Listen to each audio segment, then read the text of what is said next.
کلمه ایمان خودش شده یک برج بزرگی که اصلا تکون دادنی نیست و تمام حرکت ایمانداران، من وقتی جاهای مختلف سفر میکنم و اجازه میدن بعضی از شبانا، به خصوص عزیزان شبانان ایرانی، همه زیاد اجازه نمیدن من وارد کلیسا بشم، ولی وقتی اگه اجازه میدن واقعا من باشون صحبت میکنم، میبینم که اصلا خود ایمان جلوشون رو گرفته این کلمه. ولی ایمان چیه واقعا؟ کلام خدا چه چیزی راجع به ایمان صحبت میکنه؟ ببینید، گفتم این دوتا مخالف همن.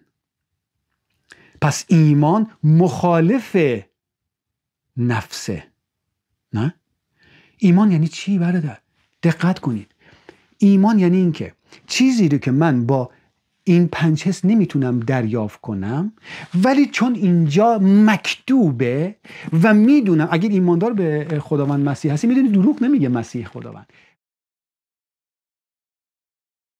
مرسی عیسی مسیح که با من و ما هستی. عیسی مسیح، شکرت میکنم برای جابجایی که با ما کردی تا امروز ما دوباره به جایگاه قبلیمون برگردیم.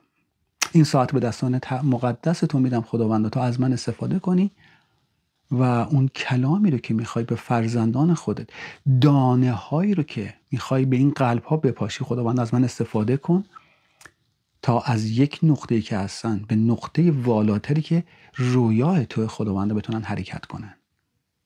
در نام قدوس خداوندم عیسی مسیح میطلبم. آمین. آمین. آمین. آمین. آمین.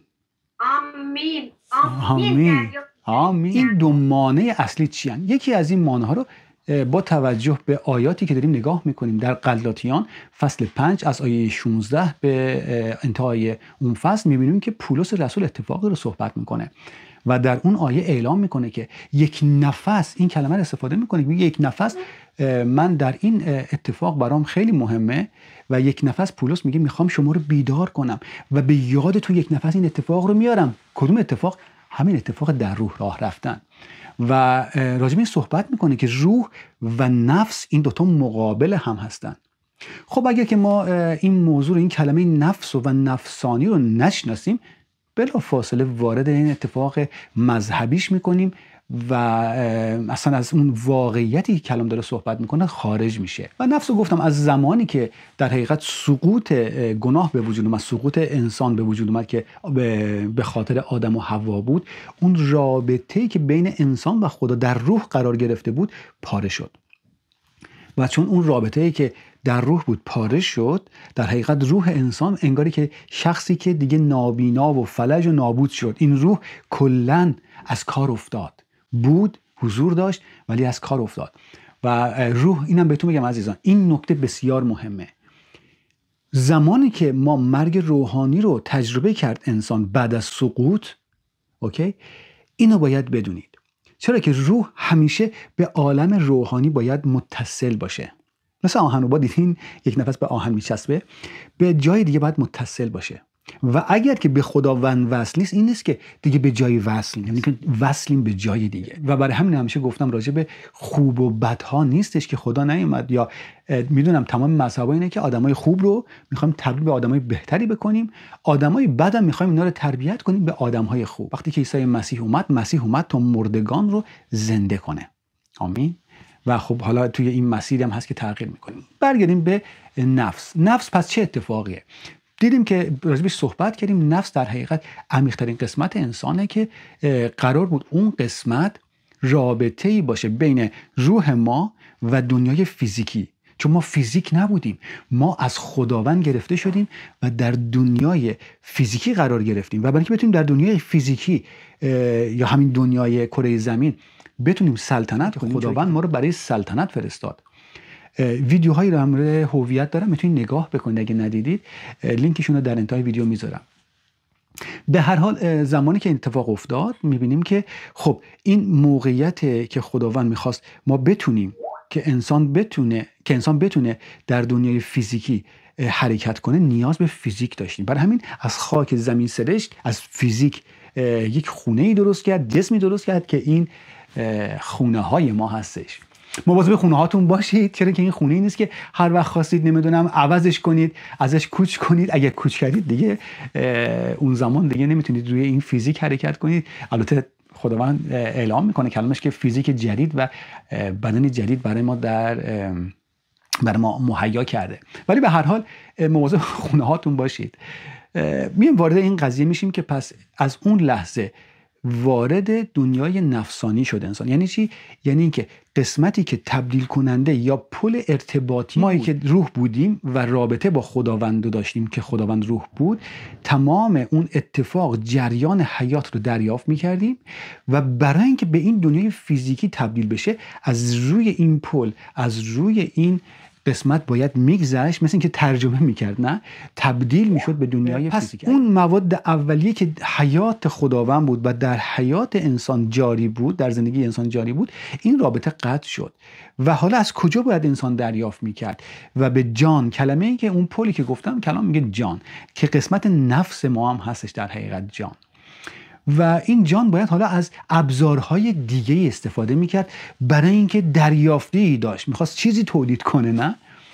خب دقت کنید، روحی که مرده بود قوت دیگه نداشت، دیگه روح جای ارتباطی نداشت.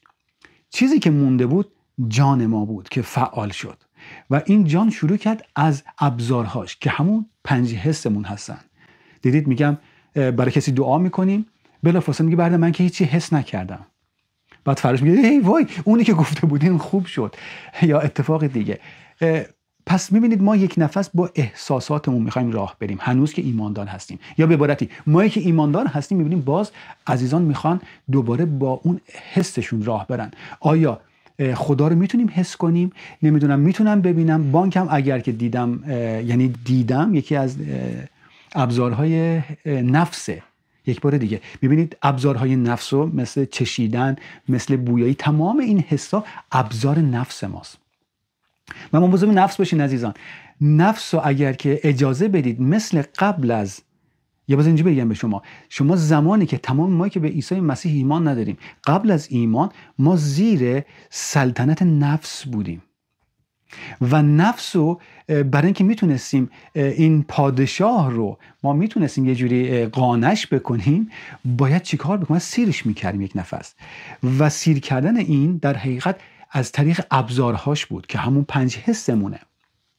برای مثال بهترین غذاها رو هم که بخوریم، نه باز میخوایم بهترین رو تست کنیم، باز میخوایم غذای بهتر. و این حسا یک نفس مثل دریچه های عظیم یا قطوری بازن و هر چقدر شما پرشون کنید هیچ وقت سیر نمیشن.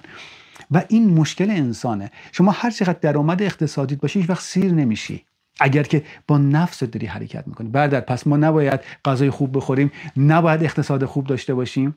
کی گفت همچین چیزی رو؟ نه من نگفتم. کسی نگفت که ما نباید اقتصاد خوب داشته باشیم، ولی زمانی که داریم نفسمون رو در حقیقت پیروی میکنیم، فقط اینها هستن که به ما شادی میدن. خیلی وقتا خیلی از عزیزان، حتی بچه‌های من از بچه‌های خودم شروع کنم، خیلی وقتا من با بچه‌هام صحبت میکنم که بیدار باشن و این نباشه که بخوان نفس رو سیر کنن و فکر کنن که با سیر کردن نفسشون در حقیقت شادی به وجود میاد. شادی کاذب وجود داره، ولی کن باز میبینیم انگاری که این راضی نمیشه، تمومی نداره و یک نفس باز شما باید این رو پر کنید. جاها که میرم میپرسم اینو، ازشون میپرسم چه چیزی شما رو میتونه واقعا شاد کنه. تقریبا 70-80% از انسان‌ها که باشون ملاقات کردم در مورد اقتصاد اینو میگن و میگن برای مثال اگر که یک مبلغ خاصی ماهیانه انقدر، حالا به دلار یا به تومان یا هر چیزی هست، اگر انقدر واقعا بود، اگر 200 میلیون 1 میلیارد ماهیانه تومان مثلا فکر کنید اگه باشه، یه مقدار حالم بهتره یا خوبم. حالا 10 میلیاردش کنیم. نه اگر 10 میلیارد باشه دیگه واقعا این خیلی شادم من. و من میدونم که این واقعیت نداره و بهشون میگم همیشه نه، من بهت قول میدم که تو اگر 10 میلیارد که داشته باشی اولش شاد هستی، خیلی خوشحالی، چرا که از زندگی که قبلا میکردی حالا متفاوت تر میتونی زندگی کنی و این به تو شادی میده که داره قدرتی میشی. ولی باز نفرای دیگر رو نگاه میکنی که مثلا چه میدونم 100 میلیارد یا حالا هی برو بالاتری، اونا از تو اینقدر بیشتر درآمد دارن و میبینی آره تو این حد میتونی زندگی کنی ولی مثل اونا نمیتونی زندگی کنی. پس باز دوباره اون شادی که به دنبالش هستی مثل یک رت ریسی که میگیم یا همون چرخه های معیوب تو رو داره یک نفس به دنبال میکشونه که شادی نه تو برای شاد بودن باید باز بدوی. یه مقدار شدی ولی که ببین نه واقعا نیستی. اگر زیبایی، اگر هر چیزی که هست شما هر چقدر که دنبالش میدوید انگاری که باز به نقطه‌ای که میرسی انگاری که این تمومی نداره و دوباره باید انجام بدی. اینو میگیم بهش نفس که باعث گناهه. وقتی که شما یک نفس به دنبال این هستید که اینها رو پر بکنید این گناه تبدیل میشه. و فراموش نکنید که ما مثل جانوران و جانداران دیگه نیستیم که فقط این احساساتمون رو پر کنیم و یک زمانی که به دنیا میایم و یک زمانی از دنیا میریم و تموم میشه. نه ما اومدیم تو به روی این دنیای فیزیکی و نفسانی شما قراره که سلطنت کنید. تمام صحبتایی که کردم از 100 میلیارد تا 1 میلیون چقدر هر چقدر که هست هر جایی که هستی خدا من مخالف این نیست. نام عیسی مسیح متی 6:31 پس نگران نباشید و نگویید چه بخوریم یا چه بنوشیم و یا چه بپوشیم زیرا اقوام بت‌پرست در پی همه این گونه چیزهایند اما پدر آسمانی شما می‌داند که بدین همه نیاز دارید بلکه نخست در پی پادشاهی خدا و عدالت او باشید آنگاه همه اینها نیز به شما عطا خواهد شد. پس نگران فردا مباشید زیرا فردا نگرانی خود را خواهد داشت. مشکلات امروز برای امروز کافی است. آمین. منظور من راجع به این نیست که شما نباید در جای برکت زندگی بکنید و برکت خداوند گفتم اعلام میکنه میگه انقدر باید باشه که باعث برکت امتها بشی و این کلام به ابراهیم در پیدایش فصل 12 می‌بینیم وعده رو به ابراهیم و تمامی نسل او کلام خدا اعلام میکنه. اگر که میخواید مهمتر یا مطمئنتر بشید اینو می‌بینیم در غلاطیان فصل 3 آیات آخر این رو اعلام میکنه که میگه ما هم نسل و هم وارث ابراهیم هستیم چون که در مسیح هستیم. آمین. پس بدونی که چه اتفاقی رو هم صحبت میکنم. در نفس که میریم ما یک نفس به دنبال یا برای شاد شدن میخوایم اتفاق نفس رو سیر کنیم. نفس من گشنمه، غذا میخوام، اینو میخوام، اونو میخوام، حالم خوب نیست، هوا خوب نیست، نمیدونم همش یک نفس دیدین حس خوب ندارم، حال خوب ندارم و برای اینکه این حالم خوب بشه، حسم خوب بشه باید بدوی. این نفسه. این مقدار زیادم هفته گذشته صحبت کردم. میخوایم قسمت دوم رو نگاه بکنیم. قسمتی که پولس میگه دارم یک نفس سعی میکنم شما بیدار باشید. قسمت در روح راه که ما هستیم. میدونم این کلمه روحانی و در روح راه رفتن خب متاسفانه تصویر بدی به خودش گرفته، ولی بیاید فراموش کنید تصویری که دارید و وارد کلام خدا بشیم. گفتم این ماورا طبیعه رو داره صحبت میکنه، عالمی که شما با فقط چشمان درون میتونی ببینی و این است که با این فیزیک میتونی ملاقاتش کنی و برکات من و شما ایمان دارم در این عالم قرار گرفته و کلام میبینیم وسیله پولس میگه که در حقیقت تمام دنیای فیزیکی از طریق این دنیای نامرئی یا ماورای طبیعه است که یا روحانی که آفریده شد و اون اتفاق رو در افسوس میگه خداوند در درون ما گذاشت. داریم به در روح راه رفتن نگاه میکنیم. میبینید زمانی که خداوند میگه این قدرت رو در افسوسیان فصل 1 از آیات 18 تا 20 اعلام میکنه که قدرتی که مسیح خداوند رو از مردگان رستاخیز داد میگه در درون من و شماست و وقتی شما اینو اجازه میدی حرکت کنه در روح داری راه میری. مشکلی که چطور حرکت کنیم در این قضیه، چرا که به خصوص در همین فصل 5 غلاطیان آیه 18 کلام خدا اعلام میکنه که اگر کسی به وسیله پولس داره صحبت میکنه، کلام میگه اگر کسی به وسیله روح هدایت شود دیگه زیر شریعت نیست بلکه در فیض خداوند و در قدرته. اوکی؟ ببینید اگر که در روح هدایت بشید کلام میگه چی؟ دیگه زیر شریعت نیستید. شریعت جایی که شما در لعنت قرار میگیرید اگه درش راه برید. اوکی، چطور در روح راه رویم؟ یه مقدار راجع به صحبت کردم. در کلام میبینیم که این دو اتفاق مقابل هم ایستادن، یعنی در نفس حرکت کردن، نفسانی بودن یا در روح راه رفتن. نفسمون متوجه شدیم که در حقیقت جانمون بود و ابزارهایی داشت. اون ابزارهاش چی بودن؟ یا اون وسیله هاش چی بودن که میتونست صداشون میومد بالا؟ اینها اون 5 حس بودن. در روح که در درون ما قرار گرفته و هویت واقعی ما هست، اون چطور؟ اون چه ابزارهایی داره؟ اگر این ابزارها رو بشناسم، چون میگه این دوتا مخالف همن، بالاخره پس من میدونم که روح هر چیزی هست مخالف مدل حرکت نفسانیه. اوکی، اولین نکته یا کلید، اتفاق روح اگر مخالف نفسه، من میدونم چیزهایی که داره این کار میکنه در این کار نمیکنه و چیز دیگه است. یعنی چی؟ زمانی که ما در نفس هستیم از 5 حسمون باید قوت بگیریم. میبینم، حس کردم، وجود داره، وجود نداره میگم. در روح پس اینها نیستن. اوکی، اینو داشته باشید. خب ولی چه ابزاری داریم؟ ابزار این نفسمون دیدیم که 5 حسه. ابزار روح کلام خداست. آمین. یعنی چی برادر؟ این یعنی چجوری؟ الان چی شد؟ الان بهتون توضیح میدم.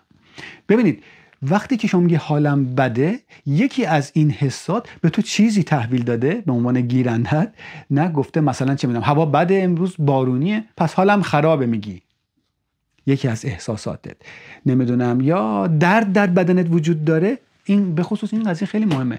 درد در بدن وجود داره، این الکی نیست، شوخی نیست، نه واقعیت. یه درد در بدنت وجود داره و یکی از حسات میگه آو دردی وجود داره و حالا نفس فریاد میزنه میگه کاری کن. اینو داشته باشید، نفس همیشه باهاتون صحبت میکنه. عزیزان خیلی وقتا ایمانداران فکر میکنن یک نفس شیطان و شریر همه کارشون رو ول کردن، دارن به این فقط حمله میکنن. آمین. این واقعیتی هم هستش اتفاقا، ولی این همیشه اینطوری نیستش. خیلی از جنگ‌های شما، جنگ‌های روحانی شما در برابر نفستونه. نفس شما هم با شما صحبت میکنه. بهتون میگم اینو داشته باشید، در این ویدیو با من باشید. میخوام به این نکته نگاه میکنیم که صدایی داره نفس و باهات صحبت میکنه. به هر حال در این کلامی که ابزارها یا اون اتفاقاتی که من میتونم استفاده کنم در قدم زدن روحانی به من کمک میکنه. اگر در اونجا اون دیده ها و شنیده هام بود یا حسام بود، اینجا آیات خداونده. ببینید مسئله روحانی از اون مدلی شما فکر می‌کنید نمی‌کنم، اون دقت کنید. برای مثال وقتی دردی به دستت حمله کرده به عنوان فرزند خدا، این درد دنیای فیزیکیه، در دنیای فیزیکیته و میدونیم که نفست میگه اتفاق داره به تو اعلام میکنه. خب کلام خدا چی میگه؟ در حقیقت ابزار نفسانی صحبت کرد، ابزار روحانی چی میگه؟ برای مثال در اشعیا 53 آیات 3 تا 5 میتونید بخونید. بعداً کلام خدا اعلام میکنه که عیسی مسیح تمام اون گناهان ما رو به رو دوش خودش کشید، باهاشون زجر کشید و از زخمهای او ما شفا یافتیم. اوکی، این اون وسیله‌ای که من حالا دارم داره با من صحبت میکنه. همونطور که یکی از حسای من گفت تو این اتفاق رو نداری، این رو داری، کلام خدا میگه نه، تو شفا رو داری. جسم میگه تو درد داری، روح خدا میگه، کلام خدا میگه شفای مسیح رو داری. و هر اتفاقی رو که بعد از صلیب ما داریم صحبت میکنیم برای ایمانداران، به خاطر اتفاقاتی که خود خداوند عیسی مسیح متحمل شد به جای ما. و گفتم مثل این که مثلا شما یک دونه زیتون دارید، تا زمانی که اون زیتون رو فشرده نشه ازش روغنی چکیده نمیشه. تا زمانی که خداوند عیسی مسیح زیر ضربات قرار نمی گرفت، شفایی که در او بودم باز نمیشد برای ما. ولی زمانی که باز شد، در اختیار ما قرار داده شد این اتفاق. زمانی که اتفاقی برای ما به وجود میاد و این 5 حس شروع میکنن صحبت کردن، میخوان بگن ما به تو میگیم در چه حالی هستی، چرا که ما هنوز سلطان تو هستیم. ساکتشون کنید. چطور ساکتشون کنم؟ با نمیدونم تلقینات و مثبت‌گرایی. اینجاست که به مثبت‌گرایی من میگم مواظب باشید. مثبت‌گرایی نیست کلام خدا. نه اگه اقتصادت بهت حمله شده، خب بعد زخم‌های مسیح من فهمیدم، ولی اقتصادم چی؟ من یک نفس زیر این حمله‌ام ندارم. کلام خدا در متی 25 آیه 29 اعلام میکنه. خود عیسی مسیح گفت آن که دارد به او بیشتر داده خواهد شد و افزون خواهد یافت. آن که ندارد آنچه که دارد از او گرفته خواهد شد. بهتون گفتم من حتما اگه قدیمی باشید در جزایر فیض، من بهتون خیلی وقتا گفتم. خب برای من خیلی عجیب بود این اتفاق که خداوند این کلمه رو استفاده میکنه، خدای محبت. و گفتم خداوندا، رابین هود حداقل بهتر بود، حداقل رابین هود از ثروتمندا، از دارا، اونا که داشتن میگرفت و به اونا که نداشتن میداد. و برام مکاشفه کرد خداوند این کلام رو و دیدم نه، اون چیزی که من فکر میکردم نبود و خداوند داره در مورد واقعیت دیگه صحبت میکنه. اولا خداوند از ما دیگه نمیگیره چیزی شو داده، بلکه شریری که میاد از دست شما تحویل میگیره و میبره. وقتی چیزی که ما داریم و میگیم ندارم، اینجا مهمه. برادر، من که بانکمو نگاه میکنم ندارم میگی، دروغ بگم؟ دروغ نمیگی. ببین 5 حست میگه اینجا خالیه. نه، کلام خدا چی میگه؟ در 2 قرنتینیان فصل 8 آیه 9 رو با هم قرائت میکنیم. در نام عیسی مسیح. زیرا از فیض خداوند ما عیسی مسیح آگاهید که هرچند دولتمند بود به خاطر شما فقیر شد تا شما در نتیجه فقر او دولتمند شوید. آمین. تمام اون فقری که از آن من بود و تو بود رو به روی مسیح، مثل همون گناهانمون، تمام گناهی که از آن من و تو بود، تمام فقری، روح فقری که به خاطر سقوط انسان به روی انسان اومده بود رو مسیح به روی خود کشید. خب اگر گناه رو به روی خودش کشید، عدالت خودش رو به روی ما آزاد کرد، رها کرد. اگر که فقر من و تو رو به روی خودش کشید، خب چیزی رو رها کرد. چی رها کرد؟ ثروتی که از آن خداست. خب بعد کو این ثروت؟ خب آخه باید بدونی که خداوند ثروتش که اینجوری پولاش نیستش، که قدرت خلقی که داشت و در حقیقت در اختیار تو گذاشت و من. ثروت خداوند ثروت روحانیه و بعد اتفاق روحانی. عزیزان باید بدونید اتفاق روحانی یعنی چی. تمام قدرتی که ما داریم در دنیای روحانی، شما اونجا وصلید به خاطر ایمانی که به مسیح دارید. مثبت گرایی نیست. حضور مسیح این اجازه به شما داده. برای همین در یوحنا 15 کلام خدا اعلام میکنه که من و شما شاخه ها هستیم به این تنه‌ای که مسیحه. اون مواد غذایی و معدنی که در درون تنه به جریان، در درون شاخه ها در جریانه. شاخه هستی؟ اگه نیستی آخر ویدیو میخوام دعا کنم دریافت کن خداوند عیسی مسیح ها. ولی اگه شاخه هستی، از هر نمیدونم باوری به چیز دیگه گفتن فراموشش کن. کلام خدا بهت داره این حرفو میزنه، من نمیزنم. خود عیسی مسیح اعلام کرد که شما شاخه اید. ما میدونیم هیچ درختی نیست که شاخه ها اون مواد معدنی داخل درخت درشون نباشه. اوکی، پس تمام قدرت خداوند، اقتصادی که از آن مسیح بود امروز در توه. خب چجوری برده؟ باید یاد میگیرین حالا که داریم همین حرکت میکنیم در عالم روحانی، در دنیای روحانی چطور قدم بزنیم. یا به عبارتی، ببخشید اشتباه گفتم، به طور کلام نگفتم. کلام میگه چطور در روح راه رویم. دیگه من نفس نیستم. بعد از صلیب من و تو دیگه نفس نیستیم. یه نفس سعی نکن دنبالی باشی برادر. اینو ندارم، اونو ندارم. وقتی میگه ندارم داری از دست میدی. چی رو برادر؟ بذار بره همه چی، من چیزی ندارم. خب نکن این کارو. تمام چیزی که داری در این قسمت روحانی که تو نمیتونی ببینی. یکی از حسای تو بیناییته، نمیتونی ببینی.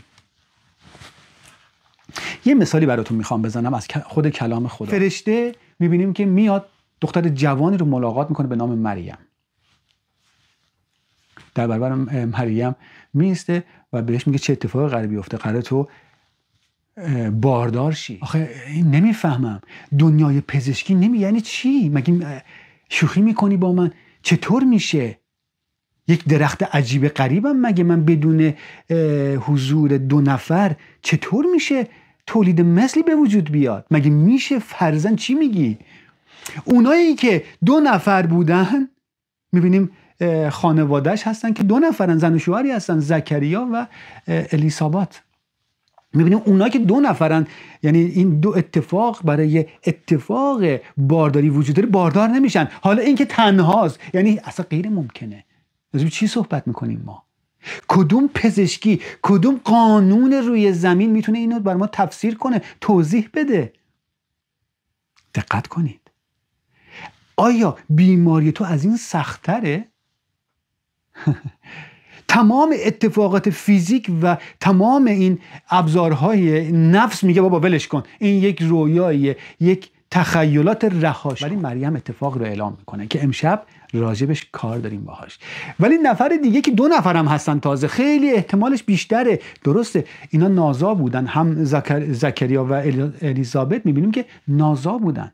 وقتی فرشته رو ملاقات میکنه نگفتن ای چه جالب میشه، بالاخره همه چی مهیاست، حالا ما مشکلی داریم حتما درست میشه. گفت نه مگه میشه؟ خداوند فرشته میبینیم اینو لال میکنه، یکی از حساش ازش میگیره که قدرت نداشته باشه، این که نکنه خرابکاری کنه بیشتر. چرا که میبینیم در امثال فصل 18 آیه 21 میگه قدرت مرگ و حیات در زبان انسان است.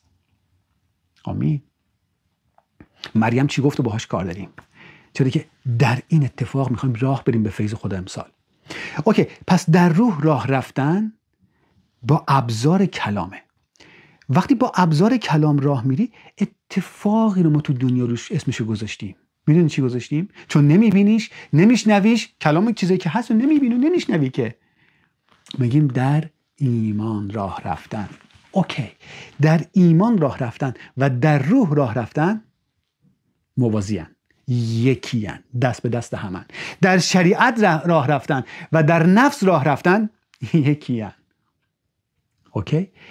حالا من چطور این ایمان، این کلمه ایمان خودش شده یک برج بزرگی که اصلا تکون دادنی نیست و تمام حرکت ایمانداران، من وقتی جاهای مختلف سفر میکنم و اجازه میدن بعضی شبانا، به خصوص عزیزان شبانان ایرانی، همه زیاد اجازه نمیدن من وارد کلیسا بشم، ولی وقتی اگه اجازه میدن واقعا من باشون صحبت میکنم، میبینم که اصلا خود ایمان جلوشون رو گرفته این کلمه.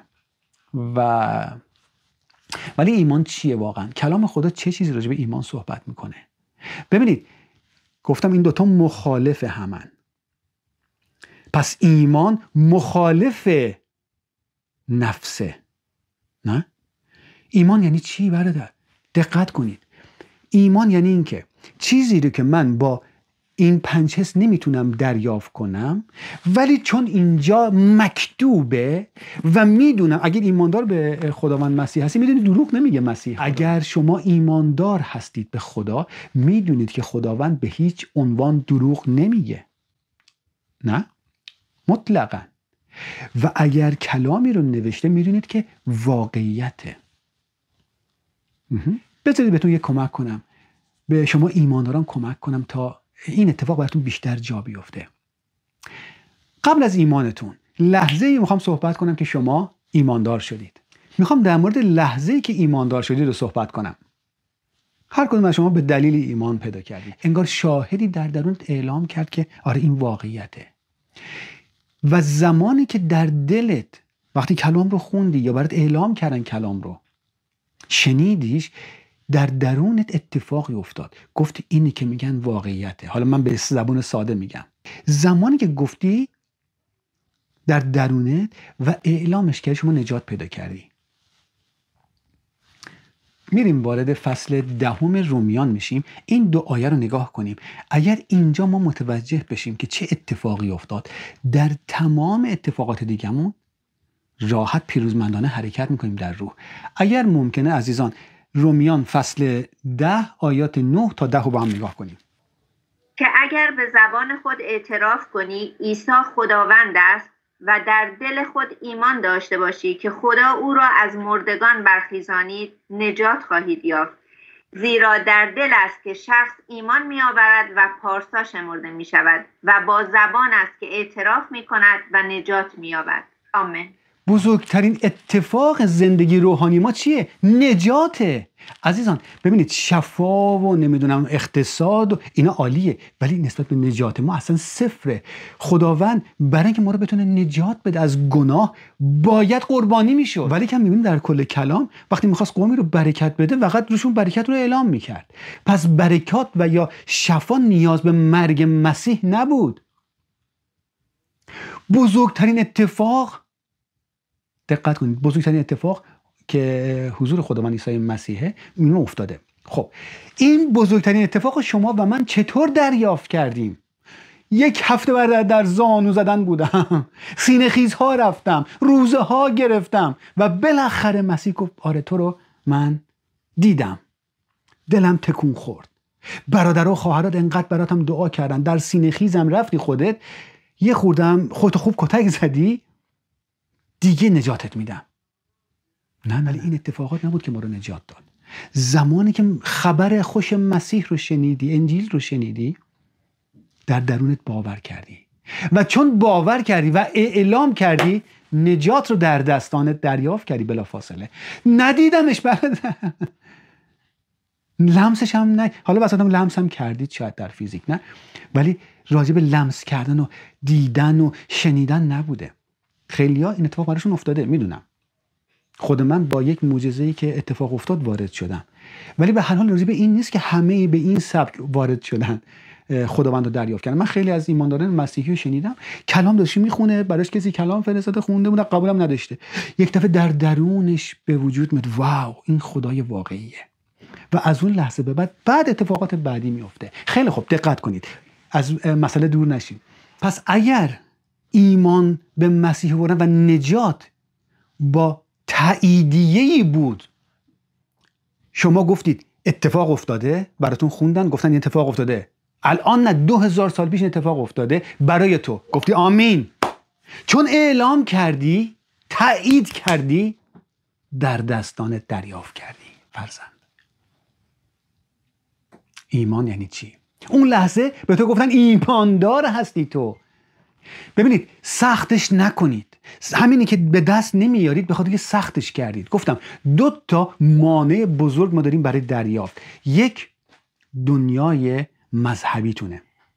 وقتی که مذهب رو حرکت میکنید کاملا استاپ میکنه، هیچ چیزی حرکت نمیکنه. در غلاطیان 5 آیه 4 اعلام میکنه که میگه اگر به وسیله میخواید اعمالتون در شریعت میخواید شما تغییر کنید، نم عادل بشید، از فیض خدا افتاده میشید، میافتید از فیض و مسیح از شما بیگانه. خب هر چیزی که ما داریم به خاطر صلیب، به خاطر حضور مسیح به روی صلیب، زجرهای مسیحه که ما داریم. اگر در شریعت بریم میشه با تو و تنها با خدا. خب هیچ جوری نمیتونی راه بری و برای همینه که ایمانداران داد میزنن وای خدایا کجایی؟ چرا کار نمیکنی؟ خب معلومه کار نمیکنه. عزیزان مثل این میمونه که شما دارای قراردادی هستید سر کارتون. شما نسبت به اون بهتون حقوق میدن، نسبت به اون به وظیفه میدن. نمیتونی بپری بری جای دیگه بگی آقا من اینجا هستم و به من اینو بدید. اگر که اونها جابجا کردن این قرارداد شما رو، بهتون ترفیع دادن، رفتی جای بالاتر، اگر اون کاری که اونجا باید انجام بدی رو رها کنی، ببین نه من اینا رو باید حتما انجام بدم، رئیسم آدم خیلی سختیه، اگه انجام ندم پوستمو دورشون میکنه. خب بله میکنه، میگم تو کجایی؟ میگه چرا حقوق به من ندادن دوباره؟ خب آخه تو اینجا، من که خیلی دارم زجر میکشم. و قسمت دوم، مانع دوم نفستونه. و گفتم نفس صدا داره. شما وقتی که من یا خودم برای کسی دعا میکنم یا حتی گذشته وقتی خودم برای که من کسی دعا میکرد یا میدونید کسی برای دعا میکنه یا برای کسی دعا کنی، این صدای نفس سری میاد بالا. براتون از دستم صحبت کردم که بهتون گفتم دردی که گرفته بود به خاطر اینکه دستم به خاطر اینکه غیر معمول است، چرا که 3 روز به یک نفس ازش کار کشیده بودم، به هر حال حواسم هم نبود. روز 4 درد عجیبی اصلا تمام گرفته بود دست من رو. زمانی که یکی از اعضایی که تو کلیسامون هست در نروژ اومد برای من دعا بکنه، گفت بعد دیگه به من یاد دادی بذار برای دعا کنم. گفتم دعا کن، آره روش اعلام کن قدرت، بذار جریان بنداز قدرتت به رو دست من، قدرتی که مسیح بهت تحویل داده. فقط همین کلمه گفت به نام عیسی مسیح در تو رو از دست کریستوفر، از دست شبانم یا از دست پاسفر بیرون میکنم. و تموم شد. صحبتمون بود. تا این دعا داشت میکرد درونم صدایی رو میشنفتم، شریر نبود عزیزان، صدای نفسم بود که میگفت خب تو که میدونی اینجور دردها مثل درد ورزش یا دردهای دیگه اینا خب قشنگ صحبت میکرد و من 2-3 روز طول میکشه که خب حالا اشکال نداره، مثلا بهش بگو که اشکال نداره، مرسی که محبت کردی. بلا فاصله گفتم به نام عیسی مسیح ساکت شو. به نام عیسی مسیح درد ساکت شو. و به نام عیسی مسیح ساکت شو. به حسم صحبت کردم و اعلام کردم که هیچ دردی به روی تو وجود نداره به خاطر زخم‌های مسیح. یا از ضعف‌های مسیح من شفا را دریافت کردم.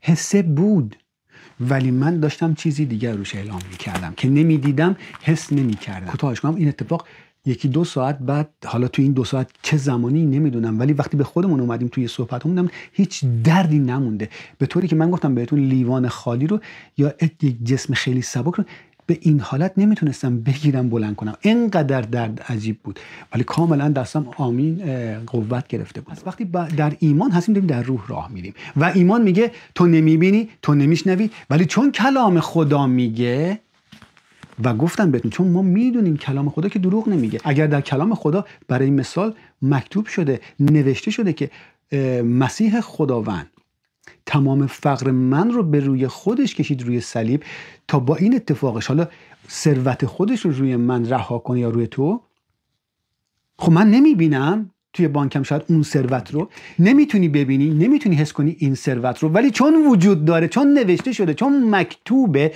و میدونی که خداوند کلامش دروغ نیست، میگی باشه. نمیبینم، نمیشنوم، ولی آمین. آمین یعنی چی؟ آیه رو با هم نگاه میکنی و بعد به این برمیگردیم که آمین یعنی چی. دوم قرنتیان فصل 1 آیه 20. زیرا همه وعده های خدا در مسیح آری است و به همین جهت در اوست که ما آمین را به زبان می آوریم تا خدا جلال یابد. آمین. در روح چطور دریافت کنم؟ در روح که راه میرید دریافت میکنید. باید در ایمان قرار بگیریم. ایمان یعنی چی؟ ایمان میگه چون اینجا نوشته شده نمیتونم ببینم، نمیتونم حس کنم، ولی چون میدونم خدا دروغ نمیگه، مثل همون ایمانت به نجات. آمین که میگم نجات رو دریافت میکنم. الانم همینطور کلام میگه تمام وعده های خداوند. بعد وعده های خدا چیه؟ اگر وعده های خداوند رو نمیدونید، توی این کلیسا حداقل من شبانی هستم که فقط از وعده های خداوند، از کلام خداوند یک نفس داریم صحبت میکنیم تا شما بدونید که خداوند عیسی مسیح برای چه اتفاقی به روی صلیب رفت، برای اتفاقاتی که خداوند مسیح زجر کشید تا تحویل شما بده رو بدونید چیه تا بتونید دریافت کنی. آمین. تمام وعده های خداوند کلام میگه به خاطر کار مسیح، به عبارت میگه آرش و بلش و خداوند عیسی مسیح با کار خودش به ما داد، چون که قبلش اینجوری نبود. شاید میگرفتی، شاید نمیگرفتی. در حقیقت قبلا با اعمالت بود. آیا اعمالت اوکی بود؟ بهت خداوند تحویل میداد؟ اگر نبود دریافت نمی‌کردی. امروز به خاطر کار خداوند عیسی مسیح به روی صلیب همه وعده های خداوند، هر وعده عزیزان که میبینید همش از آن من و شماست. آمینشو ببخشید آرش و خداوند یا بلش و خداوند به دستامون داده، ولی این کافی نیست. مثل نجاتت، مسیح برای نجات تمام دنیا به روی صلیب رفت، ولی نجات پیدا نکردن. زمانی نجات پیدا میکنن که وقتی شنیدن، قبول که کردن، تاییدیه رو اعلام کنن. چطور؟ میگه آمین. کلام میگه بلش هست، حالا آمینی که در مسیح ما قرار گرفتیم مونده. وقتی میگه آمین، کلمه آمین یعنی من موافق هستم با این اتفاق. اوکی، پس زمانی که ما آمین میگیم در حقیقت میگی من موافق هستم با اتفاقی که به من داره اعلام میشه. نمیبینم، نمیشنوم، حس نمیکنم، ولی آمین. و این آمینت نیستش، دقت کن که خودم یا این دختر من، این پسر من، ببین آمین گفت براش بریزم هر چی میخواد. این اشتباهه. نه نه نه نه، چیزی که در دستان تو میخواد دریافت کنی که 2000 سال پیش اتفاق افتاده، با تاییدیت به دستانت میرسه. ببینید نجات به روی تمام دنیا آماده است که اینا رو فقط در بر بگیره، فقط بگن آمین تو این کارو برای ما کردی، زیو از آن خودش میشه. مثل لباسی که منتظر تو بپوشی. اقتصادت رو مسیح، من نمیدونم، حسابو نگاه میکنم، دروغ نیست، حسابو نگاه میکنم میبینم خالیه، ولی چون کلام تو میگه و میگی قدرت من در درون توه، همونطور که تو چند تا نون رو و چند تا ساردین رو به 5000 نفر تغذیهش کردی، این سرمایه خداوند، این دارایی خداوند، میبینید تبدیل کردی. من هم این چند تا نون رو، چند تا ساردین رو اعلام میکنم که عظیمه روش اعلام میکنم. چرا که تو اعلام میکنی که تو به روی صلیب به جای من فقیر شدی، تو از فقر تو حالا ثروت تو به روی من بیاد. آمین. به روی منه. درهای آسمان به رود باز میشه، معجزات حرکت میکنن. چرا که گفتی از آن منه. حالا باید زمین و آسمان جواب پس بده. به اتفاق نجات خداوند وقتی اعلام کردی من نجات بده کردم، زمین و زمان باید به نجات رو جواب پس بده. همینطور زمین و زمان هر اتفاق، اگر بیماری به نام عیسی مسیح میگه دور شو از من، چرا که از زخمهای او من شفا یافتم. زمانی که کلام خدا در افسوسیان فصل 1 اعلام میکنه که قدرتی که مسیح خداوند رو از مردگان به رستاخیز آورد، زنده کرد، در درون تو قرار گرفته. این قدرت قیام از مردگان رو نه، وقتی خود کلام اینو اعلام میکنه نمیشنوم، نمیتونم حسش کنم یعنی این قدرت رو، ولی چون تو میگی آمین. من خودم در حال رشد هستم عزیز، این نیست که من الان در نقطه‌ای هستم که نه، ولی نیاز داریم. کلام اعلام میکنه که در فیض و حقیقت باید رشد کنیم. من میخوام بیشتر ببینم. به فیض خدا نزدیک 30-40 نفر تو 1-2 سال گذشته از طریق دروسی که در یوتیوب بوده، فقط از سرطان ما هی برای من پیغام میومد که من در تخت خوابیده بود، نمیدونم عزیزم یا خودم، و شفا یا خیلی اتفاقات دیگه. به خاطر حضور من نبوده، نه، یا به خاطر اون یوتیوب، فیلم خوشگل یوتیوب، نه، به خاطر واقعیتی که از این کلام از طریق یوتیوب داره وضع میشه، داره اعلام میشه و طرف میشنوه. چرا که در رومیان 10 آیه 17 کلام خدا اعلام میکنه که ایمان از شنیدن است و شنیدن حقیقت مسیح. شما وقتی از مسیح داری میشنوی، با باور دیگه هستی. در بیماری شخص مثلا نزدیکشون هم نیستم عزیزان، دقت کنید، اصلا من نزدیک اون شخص نیستم که بخوام دستگذاری کنم یا حتی دعا کنم، فقط داره میشنوه. چرا که مثل نجات اتفاقی وجود داره در کلام خدا. یادتونه ابزار ما اینه. ببینیم رساله اول پتروس چه اتفاقی راجع به این موضوع صحبت میکنه.